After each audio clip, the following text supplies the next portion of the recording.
Hey, welcome back. Plantboss here, coming to you live from Provo, Utah, the heart of the Rockies. Today, we're going to talk about terrariums. Now, terrariums are really amazing things because they're mini ecosystems and they actually exemplify the world in a microcosm. What's really cool about terrariums is that usually when people make terrariums, they will make a terrarium of tropical houseplants. But I like to broaden your spectrum on that, and I recommend that you make a terrarium of whatever landscape or mini ecosystem you may like. Today, because we live in the high desert, I'd like to make a terrarium using desert plants. So cactus and succulents are appropriate for that planting. One thing to remember is that you have two types of terrariums. You have a closed terrarium, as this small tropical terrarium is, and then you have an open terrarium, as this open glass sphere is. The difference is how much water goes in each and also the types of plants that you can put in them. For example, the tropical houseplants do a lot better in the closed terrarium because it mimics that high humidity of a tropical jungle. Alrighty, let's go.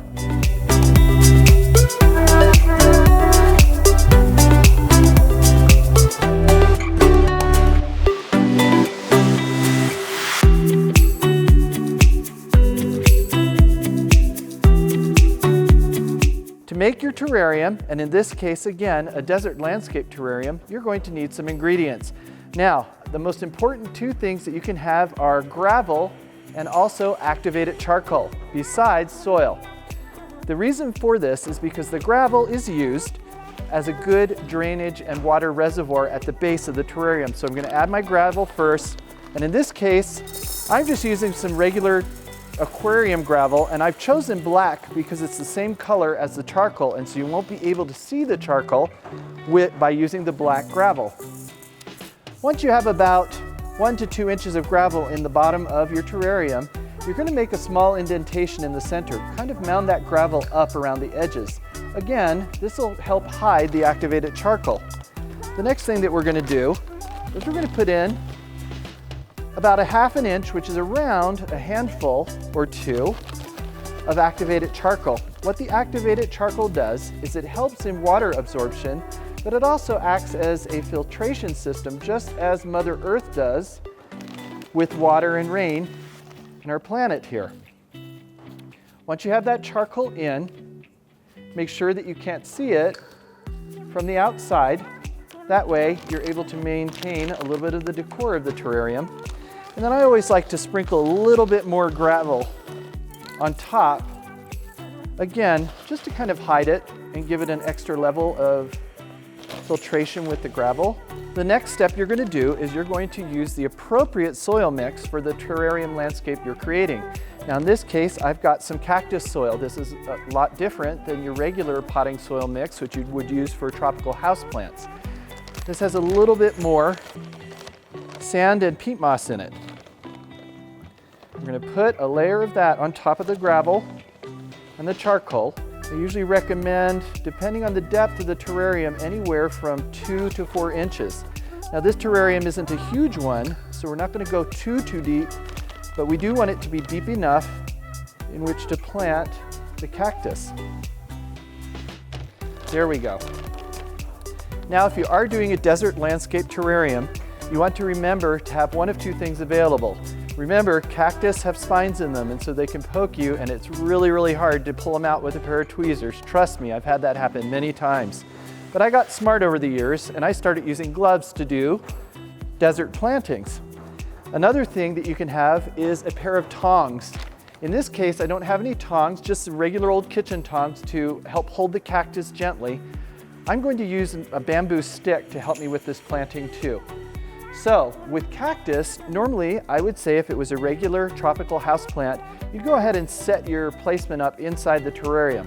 But since these guys are pretty spiny, we're going to try to do that on the outside first to get an idea of how we want to do our planting. Now I have 4 cactus here, and I am a firm believer in planting in odd numbers. So I'm going to check and use 3 of these 4 cactus. And as you can see, the spines are already attacking me. And there's one right there. If I didn't have my gloves on, that would have been in my finger.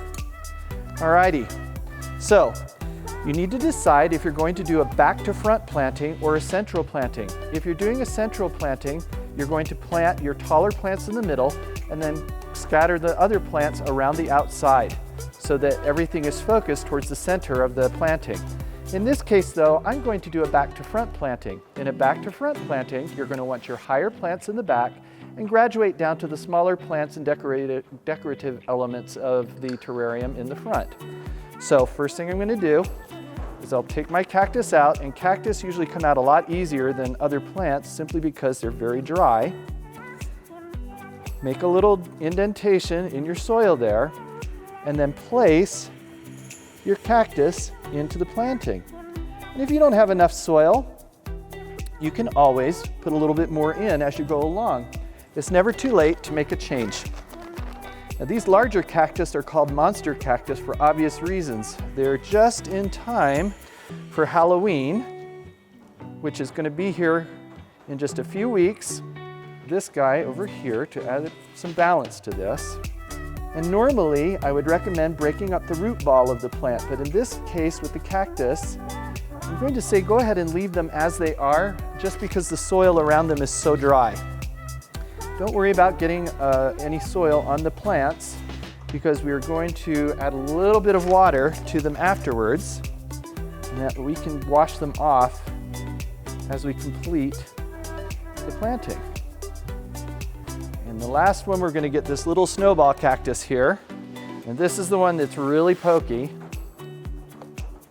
Make a little indentation very carefully so that we do not get poked. I'm going to put this just a little bit to the right of center, my right that is. And once he's in there, you can also use the bamboo stick to move the soil around too. And that just makes it just a little bit easier. Now that we've got the cactus in there, brush this off just a little bit. We're going to add some decorative elements to this. The first thing I'd like to do is, because this is a desert planting, is I do have some sand here. I'm going to spread that around in here too. Make sure you've got a good place to work in so that you can have easy cleanup. And once again, I'm going to use my bamboo stick to help move that soil, the sand around on top of the soil, so we have a nice coating of the sand over the soil. That will hide it and make it just a little bit more arid looking. Last thing I'm going to add here is some desert sandstone to the planting. Just to add a different dimension and texture. Once again, the bamboo stick comes in handy here.